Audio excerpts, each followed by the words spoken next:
Welcome to TechCaliper channel. In today's video, I'll show you how to reduce size of MP4 video files in Windows 10 laptop or desktop computer. As you can see in this My Videos folder, I have a video right here.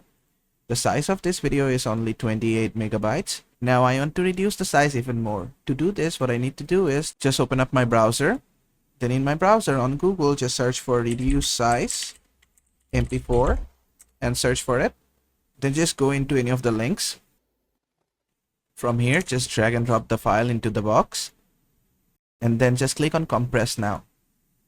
Then just wait, it will upload your file and compress your file. Done. You can just download the file again. As you can see, this is only 16 MB and the one we had before, this was 28 MB. Now let's see if the video quality is the same. Let's open this file.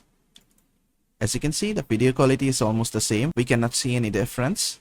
And that is how to reduce size of MP4 video files in Windows 10 laptop or desktop computer.